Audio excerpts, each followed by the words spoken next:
किछिटा ହେଲା ଆମର କଞ୍ଜେନିଟାଲ kidney disease जोटा कि जन्मगत समस्या जन्मगत समस्या रे किछि पिलांकर सिंगल किडनी थाए किछि पिलांकर गोटे किडनी थाए आ गोटे किडनी नॉन फंक्शनल माने काम कर न थाए किछि पिलांकर डुप्लेक्स यूरेटर जोटा किडनी रे परिसा नळी हमर एटा डबल हे जाय थाए जा द्वारा कि यूरिन पास करिया रे डिफेक्ट हुए केबे आ किछि पिलांकर ठारे ब्लॉक थाए परिसा नळी रे जेमति किडनी रू यूरेटर को परिसा आसला समय रे ब्लॉक थाए जोटा कि हमर पीयूजे बा pelvic ureteric junction block कहउछु obstruction कहउछु आ यूरेटर रू जो किडनी ब्लैडर को आसला बेले जो ब्लॉक था वेसिको यूरेट्रिक जंक्शन ब्लॉक कहउछु आ परिसा नळी रे जो बाहर को यूरिन बाहरिया जगह जो ब्लॉक था ताको हमें पीयूवी पोस्टे यूरेथ्रल वाल्व बोली कहउछु आ किछि पिलांकर रिवर्स डायरेक्शन यूरिन फ्लो होता है नॉर्मल हमर यूरिन फ्लो टा तळु ऊपर तळ को आस्थाय यदि किछि ब्लैडर रे बा यूरिन बैग रे डिफेक्ट थाए बा यूरिन बैग रो साइज छोटो होय थाए बा यूरेटर जो नळी रे परिसा तळ को आसे सेथिरे किछि डिफेक्ट थाए ताले यूरिन फ्लो टा अपवर्ड होय थाए या हवा द्वारा बारंबार यूरिन इन्फेक्शन हे कि किडनी डैमेज हुए आ किछि पिलांकर किडनी स्टोन समस्या देखा जाय जेटा कि ଗୋଟେ कॉमन समस्या आ किडनी भितर जोटा कि आमे कहउछु यूनिट जोटा हमर किडनीटा होला हमर छणा यंत्र जोटा ब्लड को प्यूरिफिकेशन बा छाणीबारे हेल्प करे तो तार जो यूनिट गुडा आमे ग्लोमेरुल कहउछु से ग्लोमेरुल डिफेक्ट ले हमर परिसा रे प्रोटीन जिबा ब्लड जिबा ए सब लक्षण देखा जाय पिला देह फुली जिबा ब्लड प्रेशर बढ़ी जिबा क्रिएटिनिन बढ़ी जिबा स्किन रे किछि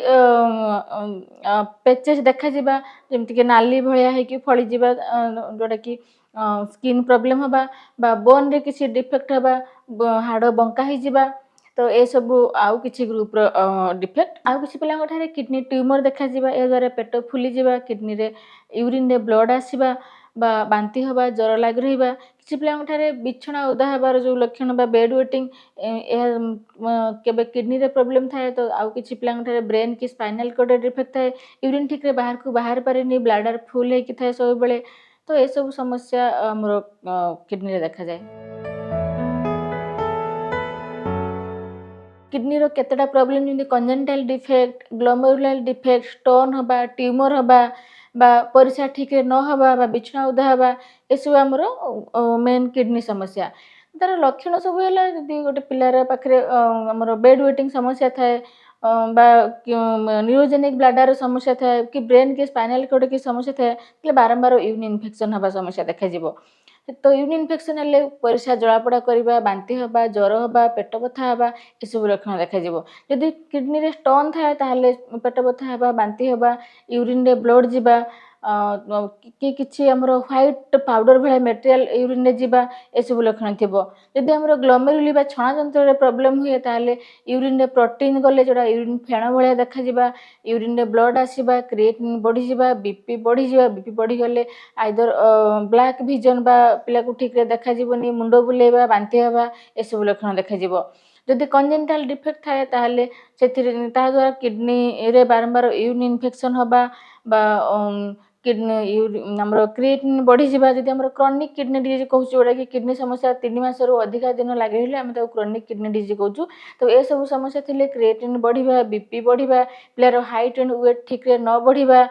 लेथार्जिक हबा बा मांदा ही जिबा रक्तहीनता देखा देबा बोन प्रॉब्लम हबा बा बोन पेन हबा तो ए सब समस्या थाए ताहार किडनी रोगर लक्षण हेई पारे किछि किडनी डिजीज एसिम्प्टोमेटिक हेई थाए जेमति कहले कि यदि किडनी रे कोठी ब्लॉक थाए अर्ली स्टेज रे तो जणा पड़ेनी तो यदि हमें अन्य किसी कारण पई अल्ट्रासाउंड करू ताहले एडा डिटेक्ट हे जाए तो लेट स्टेज रे एडा किडनी फुलिबा द्वारा पेट बथा हबा परिसा इन्फेक्शन हबा द्वारा पेट बथा बांती ज्वर ए सब हबा बा आमे आउ किछि कारण पई जदि अल्ट्रासाउंड करू ताहले ए सब जो किछि ब्लॉक थिले किडनी साइज बड़ हबा ए सब जिंस लेट स्टेज रे जणा पड़े तो अर्ली स्टेज रे जदि किछि जणा भी पडुनी ताहले आमे ताको लेट स्टेज रे मध्ये डायग्नोज करके तार चिकित्सा करि परिबा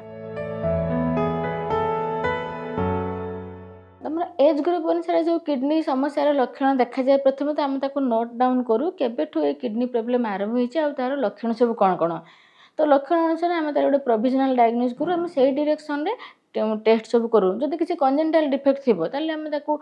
अल्ट्रासाउंड करू जदि किसी बारंबार यूरिन इन्फेक्शन होची किडनी रे स्वेलिंग अछि ताले को जगह रे ब्लॉक हेची कि रिवर्स फ्लो यूरिन होची तो ता पय आम एमसीयूजी करू बा डीटीपीएस स्कैन किडनी रे करी कि तार ब्लॉकेज रो साइड जानला परे एटा सर्जरी द्वारा भल होई परिबो कि मेडिसिन द्वारा भल होई परिबो ता आमे डिसाइड करथाउ जदि किडनी रो स्टोन थिबो से स्टोन पे किछटा ब्लड टेस्ट यूरिन टेस्ट बा मेटाबॉलिक वर्कअप सब करी एटा को वेराइटी रो स्टोन ताको जानला परे तार चिकित्सा आरंभ करथाउ जदि स्टोन साइज बड़ होता है ताको सर्जरी मध्य करा जाए यदि किसी ग्लोमेरुलर डिजीज बा किडनी छणा तंत्र यदि प्रॉब्लम रहउची ताहले ताको हमरो यूरिन रे प्रोटीन जाउची कि नाही केते परिमाण रे कैल्शियम जाउची हमरो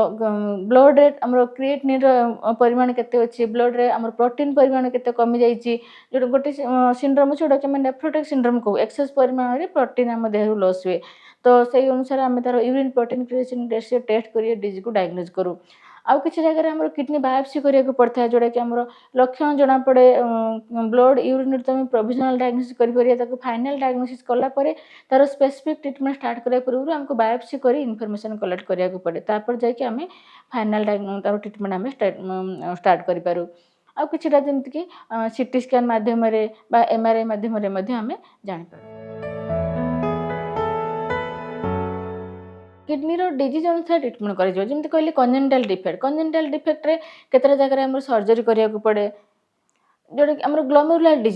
डिजीज रे मेन जिन नेफ्रोटिक सिंड्रोम कहबी नेफ्रोटिक सिंड्रोम रो मेन ट्रीटमेंट है स्टेरॉइड जोटा कि इम्यूनोसप्रेशन थेरेपी आउ किसी सेकेंड लाइन मेडिसिन अच्छी जोटा कि स्टेरॉइड जब ठीक रे काम करूनी बारंबार स्टेरॉइड नेବାକୁ पड़ुची तार साइड इफेक्ट बहुत अधिक होउची ताको सेकेंड लाइन मेडिसिन जमती कहले कि लिबामिसोल माइक्रोफिनोलेट टैक्रोलिमस इंजेक्शन रिटुक्सिमाब ए सब ट्रीटमेंट करू जदि स्टोन होईची ताहले ताको सफिशिएंट अमाउंट रो पानी पिए को जदि स्टोन साइज छोट होईची ताहले हम ताको अल्कालाइजर बा पोटेशियम सिट्रेट देके ट्रीटमेंट करू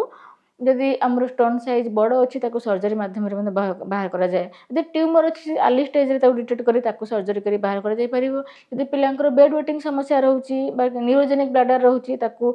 जदि सर्जरी दरकार पड़े ताहले स्पाइनल कॉर्ड की ब्रेन रे किछि डिफेक्ट थिले सेति करेक्शन करा जाए नहले जदि किछि से दिगरे किछि करेक्शन करा जाय पारुनी ताहले ब्लैडर रे हमरो सीआईसी बा क्लीन इंटरमीडिएट कैथेटराइजेशन करी बारंबार यूरिन को 3 ରୁ 4 घंटा बाहर करा जाए यदि पिलांकर कॉन्स्टिपेशन द्वारा बारंबार यूरिन इन्फेक्शन होची ताको तार चिकित्सा करा जाए तेणु जे तार रोगर अनुसार तार आम ट्रीटमेंट कौन दबु से प्लान आम डिसाइड करू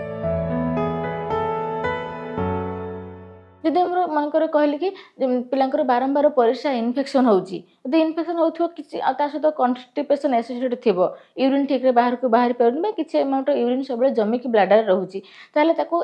एडिक्वेट पानी पिए सहित फाइबर रिच डाइट माने अधिक तंतुयुक्त खाद्य मते खाए कहिथाउ जोटा कि हमरो फ्रूट सलाड वेजिटेबल मिली थाए आ लुण युक्त खाद्य कम खाया कहिथाउ तो जहा द्वारा हमरो कॉन्स्टिपेशन रो चिकित्सा हैला परे तार यूरिन इन्फेक्शन चांस टा कमी जाए यदि सेथिरे भी ठीक रे हेइ न परुची हम ताको लाक्साटिव देकी कॉन्स्टिपेशन ट्रीटमेंट करू यदि बारंबार परिचा इन्फेक्शन होउची ताको प्रोफाइलैक्टिक एंटीबायोटिक देकी याको प्रिवेंट करू आ किडनी डैमेज को कम करू